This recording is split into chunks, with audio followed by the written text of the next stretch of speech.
Alright, we're back again with the made a correction on the last video where I was inspecting to see what was broken, and I said it was a high flow. It's actually a high blow, so a little correction on that. HIblow, it's a 80 series, and I'll turn it around on this side. It's a HP80, and got my rebuild kit, my two diaphragms in. It comes, this kit came with a new filter. So we got the filter, and we got the two diaphragms and the safety screw. So we're gonna take this apart and put the new ones in, see if we can get that going. See if we can get this pump going.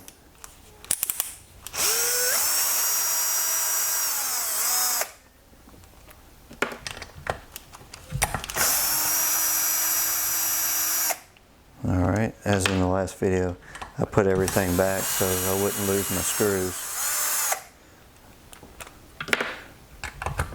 I didn't know how long it was going to be before I got my pump back together. So, housing comes off, 4 bolts. And the first time you take that off, it's probably going to be pretty stout. That first video that I actually took it apart, I had to use my rubber mallet to break it loose.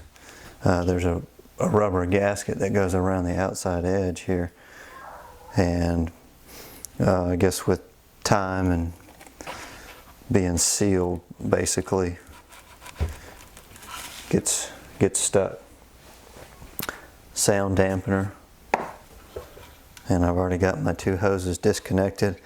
I'm going to take 4 Phillips screws off on each side, 1 nut in the middle, and hopefully we'll be able to put the new ones on and be in business.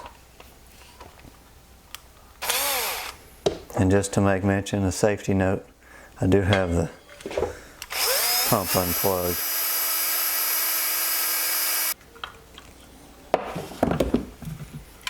Alright, got 4 screws out on this side, and we have the 1 nut.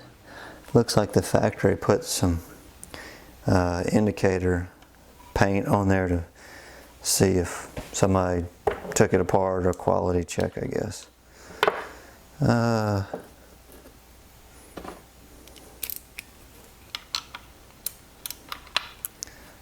Okay, let's see.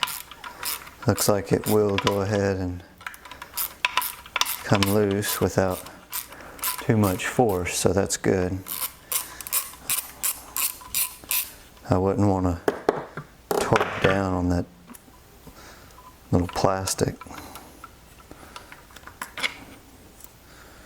Yeah, it looks like, I guess the actuator is molded around the other side of the bolt.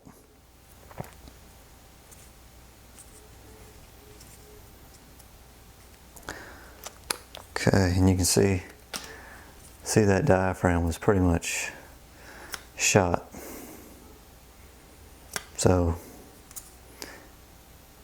I think about 3 years of service, in clean service, without the filter being changed. So you can buy just the diaphragm, but I decided, being there's a little baffle in here, I would just get, I think it was, the diaphragm itself was like $40 or $40-ish dollars, and the whole kit with the air filter and the screw was like $65. So to me it's worth having that new baffle. On this diaphragm, this side has 2 or a slot here, and that slot should go, it looks like to me, it should go against the actuator arm here. So we'll stick that on. I'm just trying to make sure I get all the pieces together right.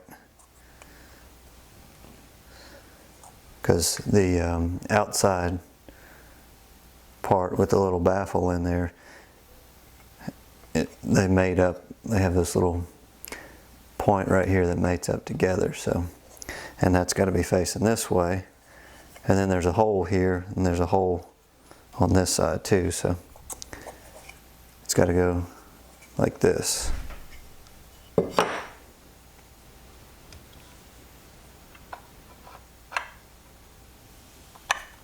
Okay, that goes on just nicely. Now I'll go back with my washer and my lock nut.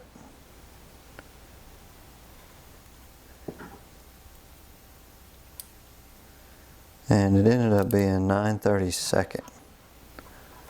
So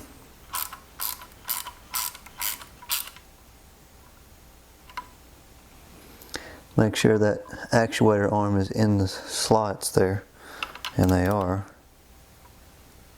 Just a nice snug fit. Okay. And like I was saying, the back has an air port. It's got to fit into this metal plate. So right here, there's an air port, and there's also an air port on the outside cover. I'm sure there's technical names to all this. I'm not being very technical. Okay. So, see if our screws line up. And it looks like they do.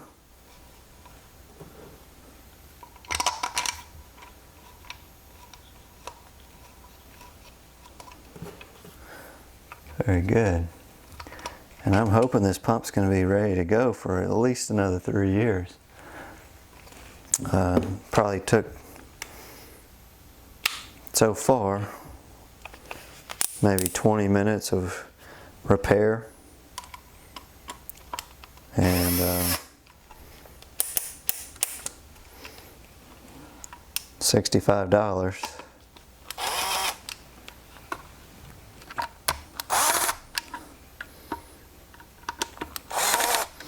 Just going to kind of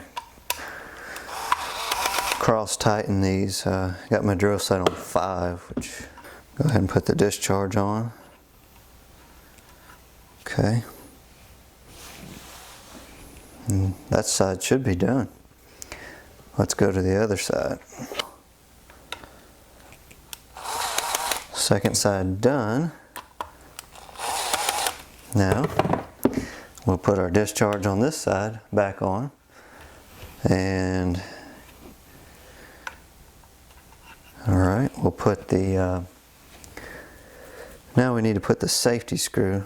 So I've got 2 of these now, so not that sounds like any time that this is going to break, it's probably going to be a diaphragm. So I'll go ahead and put that safety screw on.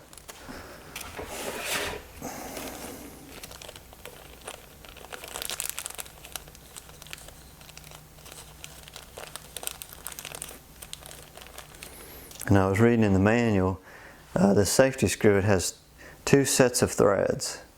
So what you basically want, you want that nut to screw on and ride right in the middle, and it should just spin on its own. If you got it on the thread, it probably will back off. So if you screw it all the way on and let it just dance in the middle, should be right where they want it.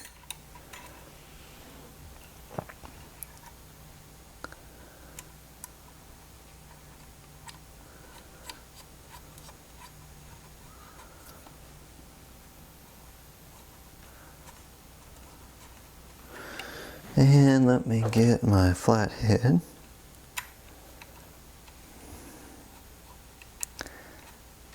This is called a safety switch. So it snaps and allows the pump to quit pumping.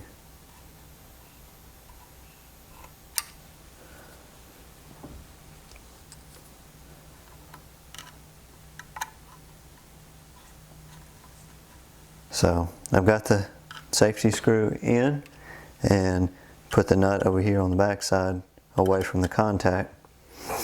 And when I turned the screw, I was just seeing if it would try to back off or what would happen. And it appears that it's in good shape. It's not gonna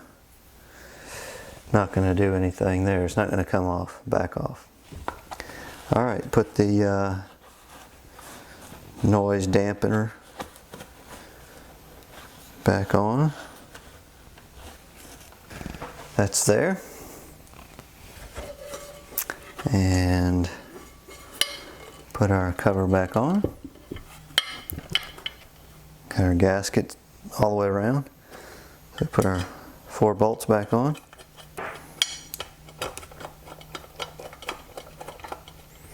I've got everything started, so I'm going to go ahead and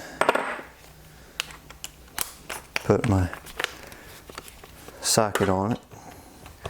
Got my drill set. Cross torque.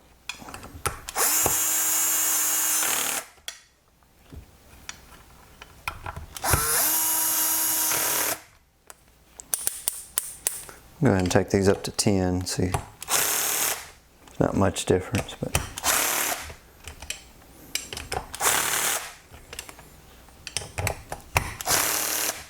all right, now it's time to test it and see if we've got pressure, got airflow. Let's plug it in. Now, that's what we want. Okay, so my system, I've got a little, got a 3/4 inch hose attachment there onto this rubber 90 that it's supplied with the pump. So I'm going to go ahead and stick the rubber 90 on, and I'm going to go ahead and install that pump. Alright, so I've got my air pump installed and it's working, so that's a good repair at the pond. And I was just going to show you what's going on in the pond water. You can see right behind me that I've got air bubbles going, and that's what is going on. We're aerating the pond with our pump.